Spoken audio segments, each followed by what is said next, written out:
പീരുമേട് സീതയുടെ മരണം പ്രത്യേക അന്വേഷണ സംഘം അന്വേഷിക്കുമെന്ന് ഇടുക്കി SP. പീരുമേട് ഡിവൈഎസ്പിയുടെയും 2 ഇൻസ്പെക്ടർമാരുടെ നേതൃത്വത്തിലുള്ള പ്രത്യേക ടീമാണ് അന്വേഷിക്കുന്നത്. സീതയുടെ പോസ്റ്റ്മോർട്ടം റിപ്പോർട്ട് ലഭിച്ചിട്ടില്ല. DFO കൊലപാതകമാണ് എന്ന് പറഞ്ഞതിനെക്കുറിച്ച് തനിക്കിപ്പോൾ പ്രതികരിക്കാനാകില്ലെന്നും SP പറഞ്ഞു.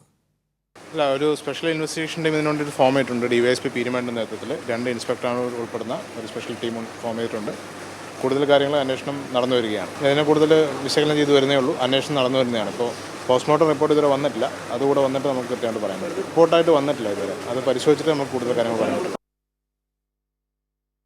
വാർത്തയുടെ കൂടുതൽ വിവരങ്ങളുമായി ജോസിൽ സെബാസ്റ്റ്യൻ ചേരുകയാണ് ഇടുക്കിയിൽ നിന്ന്. ജോസിൽ, ഏതായാലും ഇനി പോലീസ് നടത്തുന്ന അന്വേഷണത്തിലൂടെ പോസ്റ്റ്മോർട്ടം റിപ്പോർട്ടിലൂടെ മാത്രമേ എങ്ങനെയാണ് സീത മരിച്ചത്, കൊല്ലപ്പെട്ടതെന്ന് അറിയാൻ കഴിയുകയുള്ളൂ. ആനയുടെ ആക്രമണത്തിൽ തന്നെയാണോ അതോ നേരത്തെ പ്രചരിച്ചതുപോലെ കൊലപാതകമായിരുന്നോ എന്ന തരത്തിൽ കാര്യങ്ങൾ അറിയേണ്ടത്. ഏതായാലും പോലീസ് അന്വേഷണം തന്നെയാണ് അതിൻ്റെ അന്തിമമായി വരേണ്ടത്. പോസ്റ്റ്മോർട്ടം റിപ്പോർട്ട് എപ്പോൾ ലഭിക്കുമെന്നാണ് ഇപ്പോൾ മനസ്സിലാക്കാൻ കഴിയുന്നത്. എന്തെങ്കിലും സൂചനകളുണ്ടോ?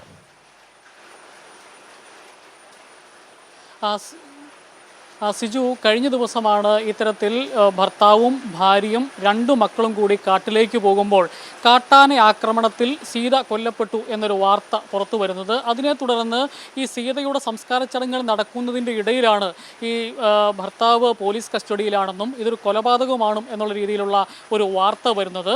അത്തരത്തിൽ വാർത്ത വന്നതിനെ തുടർന്ന് അതിന് ചില അസ്വാഭാവികതകൾ തോന്നിയതിനെ തുടർന്ന് നമ്മളും ഈ കുടുംബത്തിൻ്റെ പ്രതികരണങ്ങളെല്ലാം തേടി ഇറങ്ങിയിരുന്നു. ഏതായാലും ഇപ്പോൾ ഇടുക്കി പീരുമേട് ഡിവൈഎസ്പിയുടെ നേതൃത്വത്തിലുള്ള പ്രത്യേക അന്വേഷണ സംഘം രൂപീകരിച്ച് പോലീസ് അന്വേഷണം തുടരുകയാണ്. പോസ്റ്റ്മോർട്ടം റിപ്പോർട്ട് ഇതുവരെയും പോലീസിന് ലഭിച്ചിട്ടില്ല എന്നുള്ളതാണ് ഇടുക്കി SP വ്യക്തമാക്കുന്നത്. ഏതായാലും കൃത്യമായ അന്വേഷണം ഇത് സംബന്ധിച്ച് നടക്കും എന്നുള്ളതാണ് SP വ്യക്തമാക്കുന്നത്. ഇടുക്കി പീരുമേട് ഡിവൈഎസ്പിയുടെ നേതൃത്വത്തിൽ ഫോറൻസിക് ടീം അടക്കമുള്ള ആളുകൾ ഈ സംഭവ സ്ഥലം സന്ദർശിച്ച് വേണ്ട വിലയിരുത്തലുകളെല്ലാം നടത്തിയിട്ടുണ്ട്. ഒഫീഷ്യലായിട്ട് പറഞ്ഞില്ലെങ്കിലും നമുക്ക് ലഭിക്കുന്ന വിവരമനുസരിച്ച് കാട്ടാനയുടെ ആക്രമണം അവിടെ നടന്നിട്ടുണ്ട്. കാട്ടാനയുടെ സാന്നിധ്യം അവിടെ സ്ഥിരീകരിച്ചിട്ടുണ്ട്. പോലീസിനും ഫോറൻസിക് ടീമിനും സ്ഥിരീകരിക്കാൻ സാധിച്ചിട്ടുണ്ട് എന്നുള്ളതാണ് നമുക്ക് മനസ്സിലാകുന്ന ഒരു കാര്യം. അവിടെ ഈ 4 പേരും ഈ കുറേ ദിവസങ്ങളോളം കാട്ടിൽ തങ്ങി ഈ വനവിഭവങ്ങൾ ശേഖരിക്കുന്നതിന് വേണ്ടിയാണ് ഈ കാടിനുള്ളിലേക്ക് പോയത്. അവരുടെ പുറത്ത്, അതായത് ഭാണ്ഡക്കെട്ടിൽ ഏകദേശം 10-30 കിലോയോളം വരുന്ന ഭാരവുമായിട്ടാണ് ഇവർ പോയത്. അത്തരത്തിലുള്ള ഇവർ പറഞ്ഞതനുസരിച്ചുള്ള ഭാണ്ഡക്കെട്ട്, അതുപോലെ ഇവർ കൊണ്ടുപോയ കലമടക്കമുള്ള ഇതൊക്കെ ആന ചവിട്ടി ചളുക്കി വെച്ചിരിക്കുന്ന രീതിയിൽ കാട്ടിനുള്ളിൽ തന്നെ ഉണ്ട് എന്നുള്ളതാണ് അവിടേക്ക് പോയ ചില പോലീസ് ഉദ്യോഗസ്ഥന്മാർ പറയുന്നത്. ഏതായാലും കൃത്യമായ അന്വേഷണമാണ് പോലീസിൻ്റെ ഇതിൽ നടക്കുന്നത്. DFO ഇത് കൊലപാതകമാണെന്നും കാട്ടാന ആക്രമണം അവിടെ ഉണ്ടായിട്ടില്ല എന്നും സ്ഥിരീകരിച്ചു പറയുന്നൊരു സാഹചര്യം ഉണ്ടായിരുന്നു. ഏതായാലും അതിൽ ചില സംശയങ്ങൾ തോന്നിയതിനാണ് അപ്പോൾ നമ്മളോട് പറഞ്ഞത്. ഇപ്പം പോസ്റ്റ്മോർട്ടം റിപ്പോർട്ടിൻ്റെ ഭാഗമായിട്ട് പുറത്തു വന്നത് ഈ വലിച്ചിഴച്ചുകൊണ്ട് പോയ ഒരു പാട് ഉണ്ട് എന്നുള്ള രീതിയിലൊക്കെയാണ്. അപ്പോൾ ഈ കൂടെ ഉണ്ടായിരുന്ന മകൻ, അതായത് ഈ സീതയുടെ ആദ്യ വിഭാഗത്തിലുള്ള മക്കളാണ് കൂടെ ഉണ്ടായിരുന്നത്.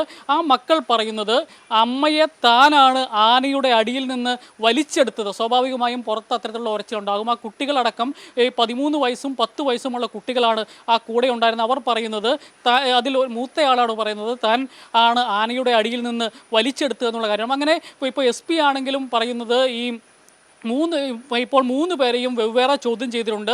അവരെല്ലാം പറയുന്ന കാര്യങ്ങൾ വിശ്വാസയോഗ്യമാണ് എന്നുള്ള രീതിയിലാണ് ഇപ്പോൾ നമുക്ക് സ്ഥിരീകരിക്കാത്ത രീതിയിലുള്ള ചില റിപ്പോർട്ടുകൾ വരുന്നത്. ഏതായാലും നമ്മൾ ആദ്യം മുതൽ പറഞ്ഞൊരു കാര്യമുണ്ട്. ആരും സംസാരിക്കാനില്ലാത്ത നിസ്വവർഗത്തിൽപ്പെട്ട ഒരു ആദിവാസിയെ, വിഭാഗത്തിൽപ്പെട്ട ഒരാളെ കൊലപാതകയായി വിട്ടുകൊടുക്കാൻ നമുക്ക് സാധിക്കില്ല. എന്താണ് നിഷ്പക്ഷമായ അന്വേഷണം നടക്കട്ടെ.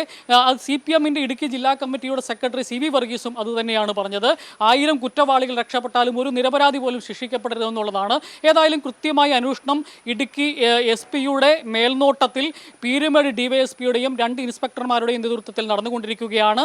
ഫോറൻസിക് റിപ്പോർട്ട് ഇതിനോടകം തന്നെ പോലീസിൽ ലഭിച്ചിട്ടുണ്ട്. ഇനിയും പോസ്റ്റ്മോർട്ടം റിപ്പോർട്ട് കൂടിയാണ് പോലീസിൽ ലഭിക്കാനുള്ളത്.